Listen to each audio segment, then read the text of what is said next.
3, 2, 1, 0. Liftoff. We have a liftoff. Welcome back to Rogue Creators, presented by Go RogueX. My name is Brian Fitton. And I'm Lauren Lewis. And this is the podcast dedicated to marketers and creators who are wanting to serve first and stand out from the crowd. Make sure that you subscribe every single week, YouTube, as well as Spotify, Apple Podcasts, to get all of the tools and resources you need to be the go-to name in your industry. Let's go.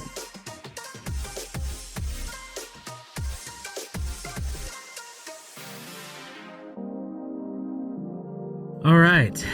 Hey, what's up, everybody? Welcome back to Rogue Creators. My name is Brian Fitton. I'm with my awesome co-host, Miss Lauren Lewis. Hey. Hey, we enjoy bringing on amazing guests onto our show, right? Yes, we do. And we try to find the perfect rogue creators to bring on. And from our conception of this show, right, and doing things differently, we've changed the name like 6 times. Yeah. But we now have landed on Rogue Creators for quite a while, and we really enjoy that because we enjoy talking to people who are doing things differently in just creative spaces, as well as making money. How do you monetize that? How do you really connect with an audience as using social media, but then also copy and then also art and all the things combined, right? And so Stacie Bloomfield has been one of those that we have been very excited to have on the podcast today. How are you doing, Stacie? I'm great. How are you? We're great. We're so excited. We were talking about before. We've had to reschedule. I mean, obviously, COVID has made things all kinds of fun. But just with rescheduling and doing some different things, you have just your artwork and stuff through Ginger Bear has been awesome. We are super excited to talk through your book as well as potential things coming up in your life, right? Some cool things that you're going to be launching. We're very excited to dive into some of that. But before we get into all of your story, we like to start things off with something fun. What is that, Lauren? We like to start each episode off with what are you obsessed with this week? So, starting with our guest, Stacie, what are you obsessed with this week? Okay, I love television. Pretty much my whole life revolves around work, my family, and then watching as much television as possible. It's how I relax, which is silly. But season two of Dickinson just came out. It's on Apple TV, and it's like a really weird retelling of like Emily Dickinson. Yeah.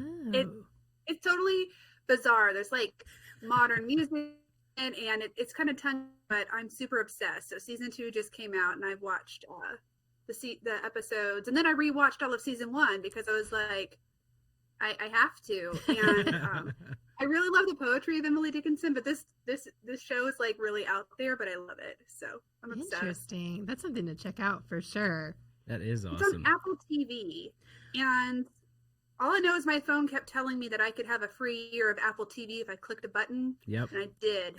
And now I'm watching this show. They just made it so easy. Why not, you know? Yeah. That's awesome. So I'm just gonna jump in. Yeah, okay? Go for it. Because I too I got Watching sucked into Dickinson? that. Well, no, I saw it though, and I'm very intrigued. I actually do want to watch it. But Servant, which is M. Night Shyamalan's miniseries that he did, which is also on Apple TV Plus.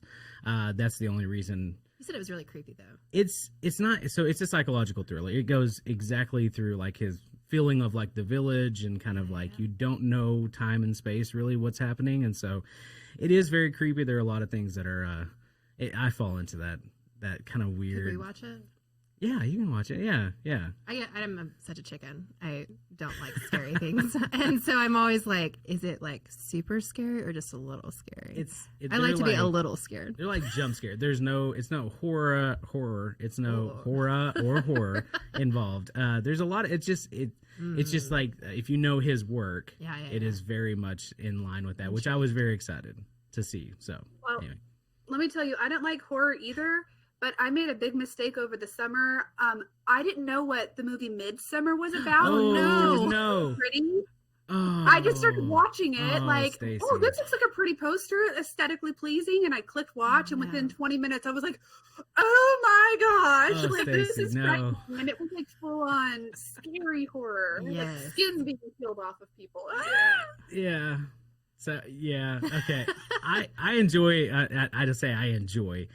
I like those types of movies. So Midsummer, I was very excited. A24 is a production studio. I just everything that they do, I love. And so But that one is not for the faint of heart at all. It took a lot to watch. Actually, with her husband, we watched it, and he was like, "I'm not going to watch that again with you." I was like, "I will watch it again." He was like, "I'll sit and I'll just listen. I'm not going to watch it." Oh, it's beautiful. The design, the artwork, everything. No, I'm serious.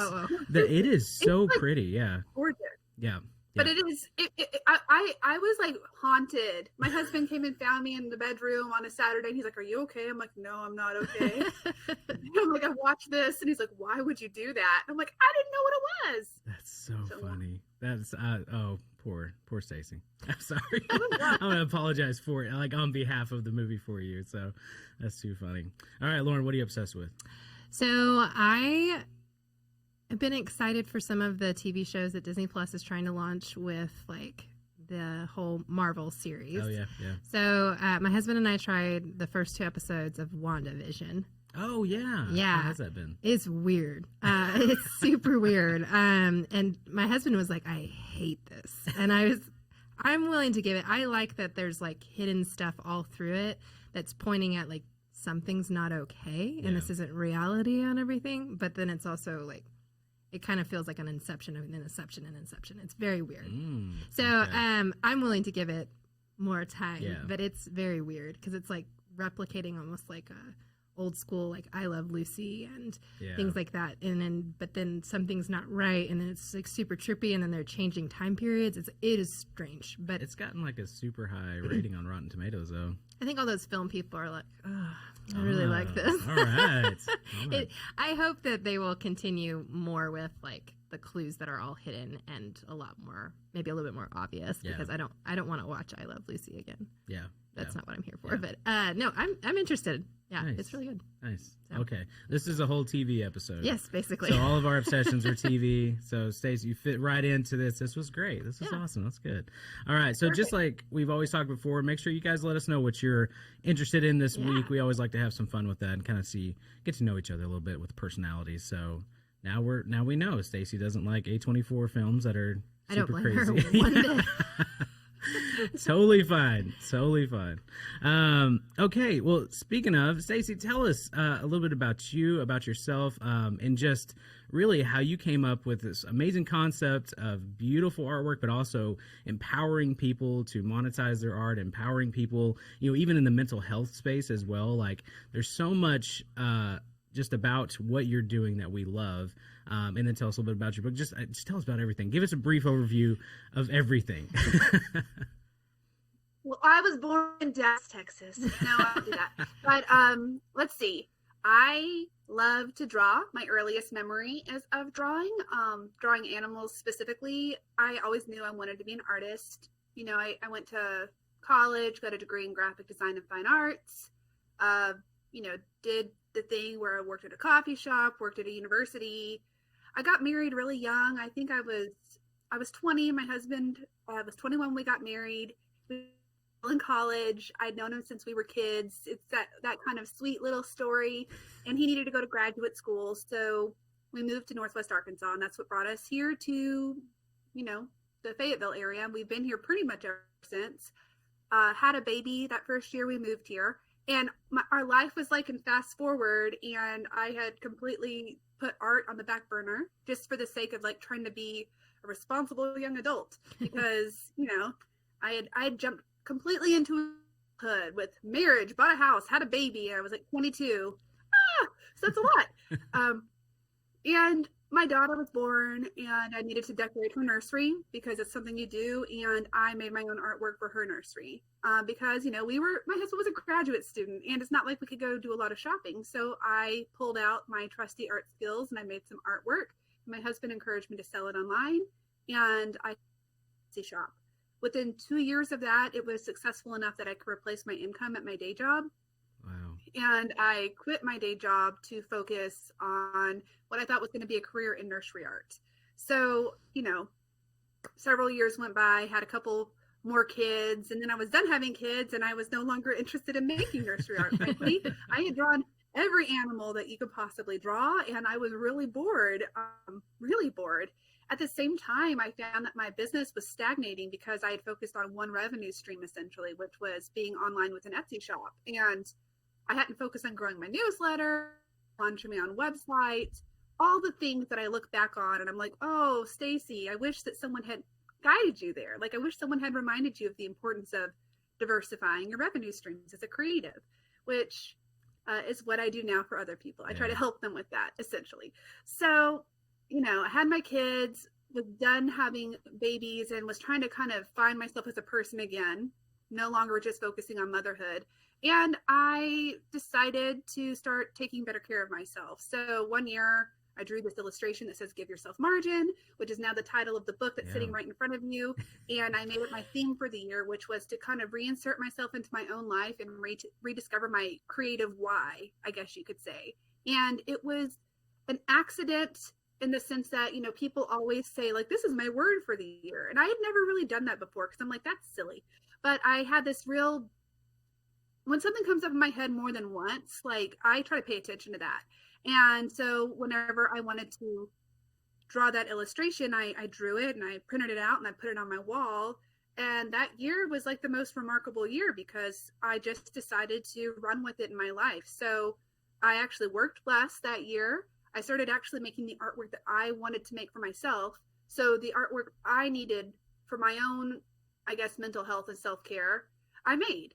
I started going to therapy that year. I started doing yoga. I started going on walks. I traveled with my husband. I did all these things that I would never let myself do before because of work. I was so focused on trying to grow my business, but not in smart ways, I would say, that I was like strangling the life out of it. I was focusing on like, oh, if I just get enough social media followers, my business will grow.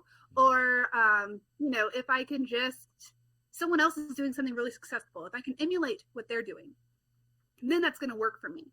But time and time again, when I would like make decisions based off of those type of external things, it wouldn't work. And I just felt like I was beating my head against the wall until the year I decided to like give myself a little bit of a break and to breathe and to kind of rediscover why I liked being a creative anyways. And it was just the most remarkable thing because at the end of that year, I talked about on social media why giving myself margin had changed my life. Then a literary agent reached out to me who I had talked to previously. She had rejected me for a book proposal I'd tried to give her earlier. She's like, "Stacie, you just keep popping up in my mind. I feel like we need to make a book together. I saw this illustration on your social media, and I think this is the book we need to make." And I was like, "Are you?" Because I had been trying so hard to like make a book deal happen for years. I'd been trying to just force a lot of things. And as soon as I kind of exhaled a little bit, relaxed, and just started kind of focusing on something else, all this really beautiful stuff started happening in my life. So my book came out in August of 2020. Yeah, it's 2020. Yeah. It was 2020. And obviously was just a nuts year for my business. We doubled our revenue last year. Wow. I went from being someone who just owned an Etsy shop to now I run a $1 million company. Now we hit 7 figures in 2020, awesome. Which is crazy. It's so nuts. I just can't even believe it. Now we really focus our revenue streams in a lot of different areas. We wholesale to 800 different retail stores. So the products that I design, we're in 800 retail stores. It's my work, meaning other companies pay me to put my artwork on their products. And I've done work for Chronicle Books, Crate and Barrel, West Elm, big and small companies, and sell online. And now I teach people how to do the same thing. So I teach people how to create a creative business with multiple revenue streams. And I call it Leveraging Your Art. So I launched an 8-week course in 2020 called Leverage Your Art, where I do that. Wow. And then I have a monthly membership called the Creative Powerhouse Society, where I just help people along their journey. And it's been the most amazing thing. I went from thinking I had nothing to share, nothing to teach about, to realizing I had 12 years of experience of trying a bunch of different things. And now I focus on trying to help other creative entrepreneurs who are exactly where I was back when I was running that little Etsy shop. Remembering, oh gosh, I wish someone had told me, focus on growing your newsletter, or find your own creative voice, or knowing that there's so many paths forward and to be successful. And that's what I do. Wow. Oh my goodness, I feel so That's, inspired. I do. I'm like, just want to run out. Like, I'm excited. Well, and I love that we can. I mean, you see it on your face as your passion for this as well. That's what's awesome about this. I mean, I think it's fantastic. It really is the inspiring story of, they always say the starving artist, right? It's like everybody just feels like, well, art is something I'm not going to be able to monetize. It's just something I do for fun and whatever else. But it's almost like taking what you love and being able to monetize it is not just about making money, but it's about, hey, sharing that with the world or making an impact in the world and changing things for the better, which is, I think, fantastic. You even said you kind of like, I just started kind of doing things that I wanted to do, and all of a sudden things just started to fall into place, right? I even think about kind of even my story of doing, you said 12 years, that's really my journey as well. It's like, tried some e-commerce stuff, photographer, video guy, audio, just kind of all of it, marketing, loved marketing. How does it all work together? And all of a sudden we're running now a company that does all of that. And that was never, I can't even really explain what we do to a lot of times to people, because it's like, it doesn't make any sense even to me still, but it works. And so I see what you're doing. Like, if somebody come to me and said, hey, this is your whole story, this is what I want to do, I'm like, I don't know if that would work. That doesn't sound like it will work, but it's crazy how all of that experience has come into play. And especially you going to the digital space, you're not just an Instagram influencer, you're not just an Etsy shop owner, you're not just an e-commerce owner, you're also providing that value by teaching people who are our audience, right? Are people who are trying every single day, creating new stuff, not sure how to monetize it, not sure how to build a business around that. And so we'll make sure to send people that link to make sure to go through your course, because there's so many in this space who are looking for that information. And so that's awesome that you've been able to just create all this stuff through your experience. That's fantastic. Thank you. It's honestly been a little bit, I don't want to say shocking. Like, I work really hard. Don't get me wrong. Yeah. I've always been a really hard worker, and I could probably, I'm a workhorse, that's just how I'm built. But you can put all of your energy in the wrong areas if you're not careful. And it's really hard to discern, like, which way should I go? And that's where I feel like, especially what I talk about in the book, you kind of have to get really comfortable with your own internal voice.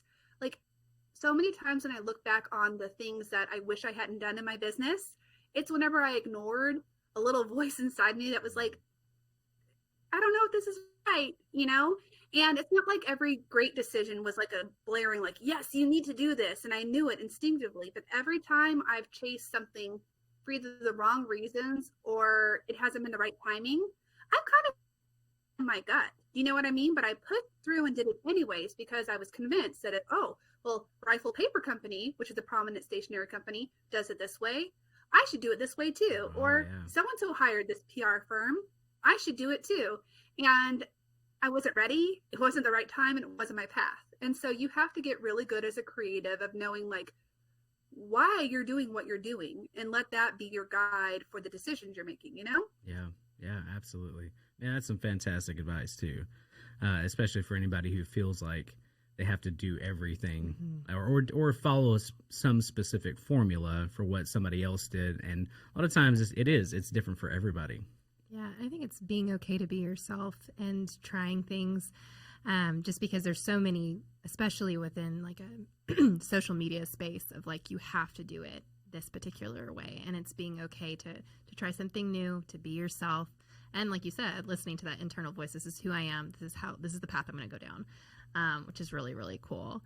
So you've mentioned a lot of really cool content that you provide for, different creatives that are pursuing different paths. And so one of the things that we talk with a lot of our clients, then we talk with even with ourselves, is how do you balance between paid content and free content? Mm-hmm. So have you any advice to share in that question?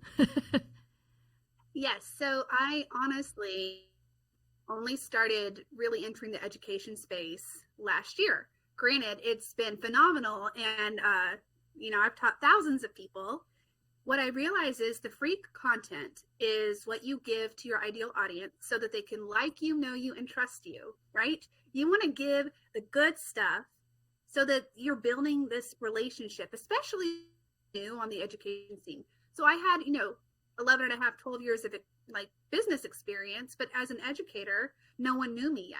So I did a series of things. There are free downloads that you can offer that are like free guides for teaching. So I have lots of lead magnets where people can join my newsletter, and I give them like a really great free little booklet of information for whatever topic we're talking about, like revenue streams for creative entrepreneurs. It's just like a quick guide overview, because a lot of people don't know all the opportunities for how you can monetize your art, or ways to even grow your newsletter as a creative. Like I give ideas for free lead magnets, and then I do these free courses. So prior to any big launch of like a paid course, I have started doing these free courses. So it'll be like a 3-day course or a 5-day course, and people can sign up for them. And every day I deliver a video lesson to them. So right now I'm actually in the middle of a free class. It's called a Pitch Perfect Portfolio 5-day challenge. It's specifically for art licensing. And the idea is that as a creative, a lot of people are sitting on a lot of artwork, and art licensing is a revenue stream that a lot of people don't know about. It's the type where there's not a lot of overhead. You take your artwork, and if you can find the right partner, they'll pay you to put your artwork on their products. Oh, okay. But if you don't know how to pitch your work and to find the right people, you'll never be able to do it. So over 5 days, I show people how to take what they already have, use what's right in front of them, and put it into a digital portfolio, and then how to find a contact to email and show the work to. Now, there's no guarantee you're going to get an art licensing contract your first time, and I'm very transparent about that. It's kind of a numbers game. You have to show your work to a lot of people in order to find the right fit. But that's a free offering that I'm having, and at the end of that, I'm opening up enrollment to my membership. So people then at the end of it, if they like what they're learning, then they can join my monthly membership. So, give the good stuff, really give great content. And then by the end of your free course or your free challenge, people will be like, yes, I want to work with you. I want to learn from you. Right? Yeah. No, that's fantastic. And I think even with that, talking about giving away the good stuff up front, there's so many times that people, we were even talking about it, even a future episode of talking through like, well, if I'm doing this, and my competitors are going to see it and they're just going to copy me, it's like, that's okay. Just give it away. I mean, you're making an impact in the world anyway. But it's awesome that it almost tees it up for kind of like, here's good stuff. But if you want to go deeper, then that's when you can. It's almost like it takes almost a commitment from somebody to value what you're creating as well, and so that value is exchanged through money, obviously, and time, and so I think it's great too, just to be able to tee up. Hey, let's talk about this topic. You're gonna learn the overview, and even you're gonna be able to walk away and put this into play. But if you really want to even dive even deeper, then let's jump into that membership side too. That's something that. We're big fans of Pat Flynn and kind of what he's done in creating courses and going down that route, which sounds very similar to what you're doing and creating that audience. And I love the idea of being able to say, hey, this is an ongoing relationship, whether it's through newsletter or social media, through our membership side, and you're just delivering that value consistently. That's fantastic. Well, it's the idea of a quick win. You want to give someone with your free content a quick win so that they can walk away and really feel like, wow, something in my career just shifted, or I have a new perspective that I didn't have before. And they make the connection between you being the person that helped them get there. And it's that trust factor again. And it's something that, I don't know. I've read a lot of different books over the past 12 months. Honestly, I read a lot of business books. So like that's something that's talked about in the book called Launch I think it's by Jeff Walker. But that's a book that I read that was very helpful in terms of how to launch. And then there are just so many different people out there who, a lot of people are teaching the same stuff. It's just a matter of the voice that's delivering it. So like I teach about creative entrepreneurship. So many people who teach about entrepreneurship, but the people who want to learn from me want to learn from reason, and that's where that connection is made. And that's why being not just as an online educator, but as a creative, being as much yourself as you possibly can and putting as much of your personality and the things that set you apart from other people, just being like unabashedly you, is really to your benefit as a brand. You don't want to just be a knockoff of someone else with your style or with anything you're presenting, Yep. And those are the things that set you apart. So Yeah, no, that's what's that's fantastic because that we have your book right in front of us, and on the back it says embracing imperfection, and that's just like screaming at me as somebody. I don't know if you're an Enneagram fan, but I'm a 3, and so I'm like very performer. Of course you are, of course you are. That's awesome. But that's just it. It's like I always feel like I have to. My company has to look like somebody else's company, or I have to, even Instagram profile has to look like somebody else. And I'm not going to lie, when I first pulled your Instagram profile up, I was like, oh gosh, I've never seen anything like this. And that was so refreshing. And so, but that's your voice and that's your imperfections coming out too. That's you just saying, hey, this is my creative voice. And I love that in the sense too, that we've always seen the business grow whenever we just like, hey, we like this style. We like pink and purple and blue, and that's not very businessy, but it is one of those things. It's like, I like astronauts, and so our Rogue Creators logo has an astronaut, and it kind of ties into that, like, hey, going rogue, like you're doing something different and taking a leap of faith. And so that is not very businessy, and it's not even in the creative world. That's not the like real mute tones and all this stuff too. And so but to go back to your point, when we find our creative voice, a lot of things start to fall into place. So, and I want to say something about like embracing your imperfections. So I can't tell you how many things haven't worked in my business. And what you have to get really good at as a creative entrepreneur is not holding it so tightly in your hands that if something doesn't work, that you can't let it go and move on. Like and I talk about that very openly, especially with the people in my classes or in my memberships. And I talk about it on social media too, but I've tried so many things that don't work. And I find a lot of times that creatives, we're sensitive. We do care about the work that we're putting out to the world. And if we launch something and it doesn't go the way we want to, I mean, yeah, I mope, I get sad, but the quicker you can learn to recover from those setbacks and the things that don't work, the quicker you're going to be on your way. Do whatever that next thing is. And everything that I have like screwed up with or hasn't gone well, I can use it to teach someone out. Do you know what I mean? Yep. And I think that's really important. There's resiliency that you have to have as a creative entrepreneur. That it's just, you got to get comfortable with it. You got to get comfortable with failure and it's weird, Yeah. Absolutely. So one of the things I love, following your account is just that you've also been very open about self-care, as well as like having good mental health. And it's something that we're also really passionate as a company of pursuing and encouraging also our employees, our contractors to pursue that as well. So how do you feel that self-care brings out the best of your passions and talents? Well, I think that, so you're an Enneagram 3. You understand a little bit about this, Brian. It's like,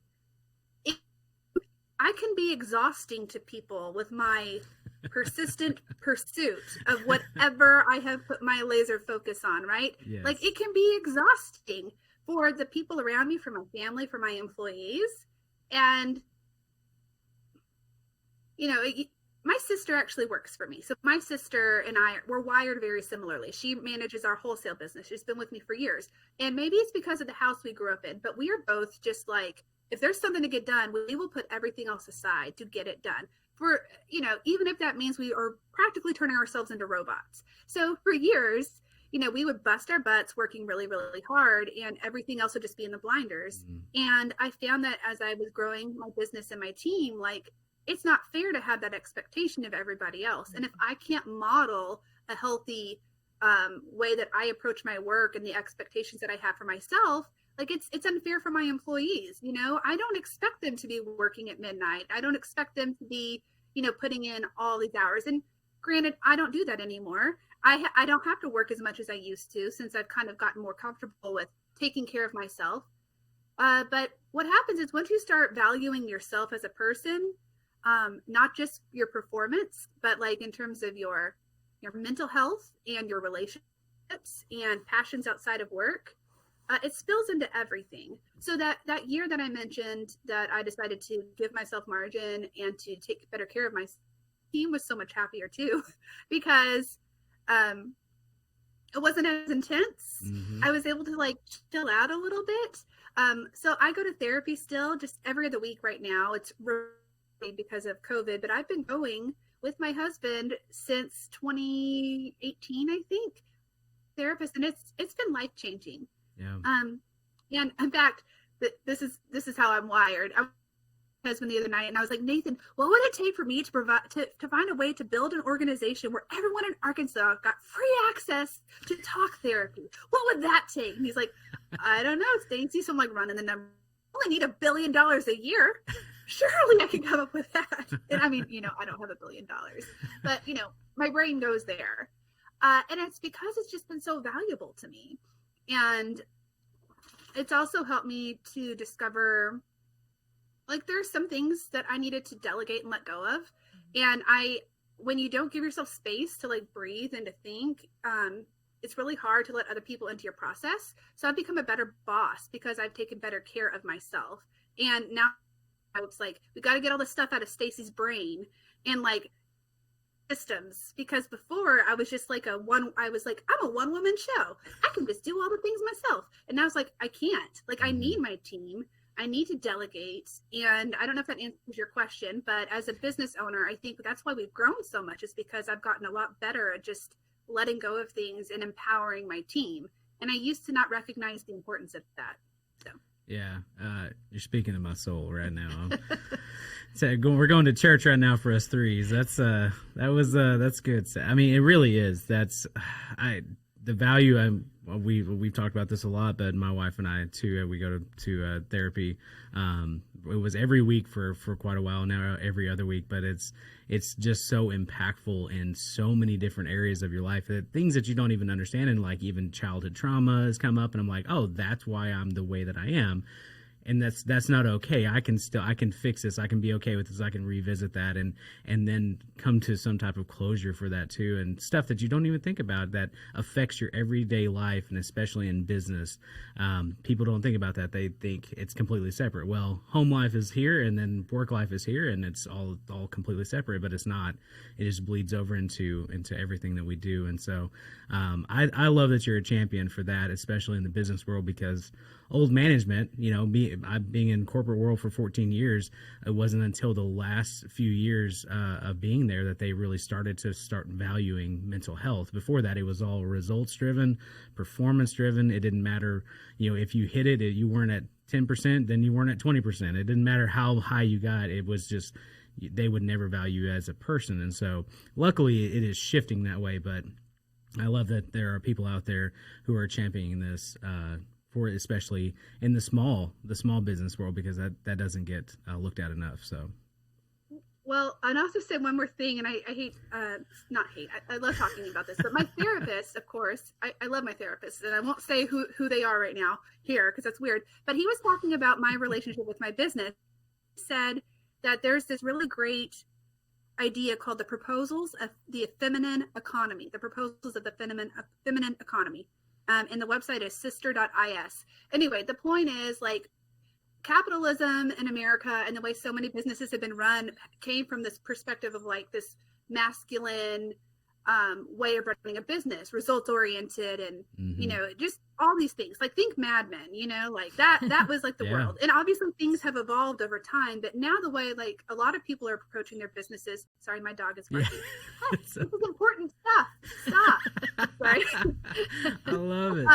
Now the way a lot of businesses are trying to shift is this, and of course it's called the feminine economy on this website, but I think the perspective is important. It's like we are trying to incorporate like mental health and treating people with dignity and respect in how we run our businesses.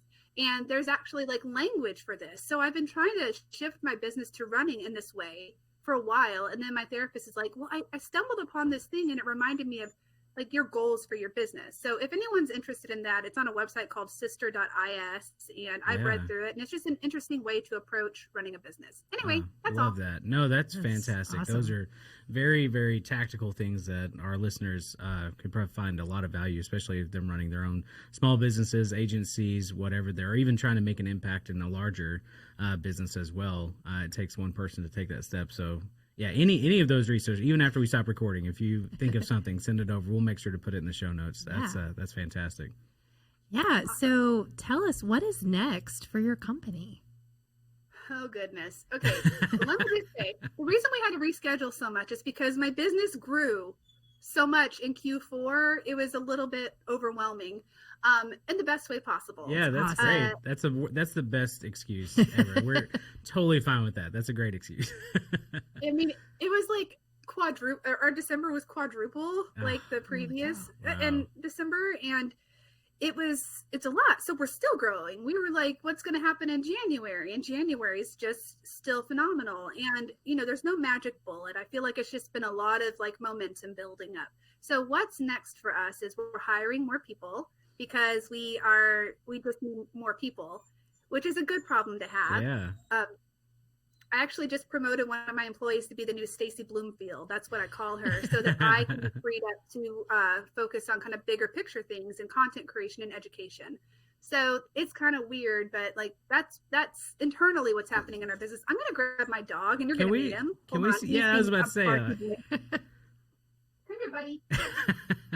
Well, it's gonna be fun because Jacob, producer Jacob over there, is a big dog fan, so he's probably gonna make sure. Oh, So my cute. goodness. Dougal. Oh. Dougal's a rascal, and he just wants to hang out. So yeah. So what's next, Dougal? What's next? Okay, so internally we're growing a lot.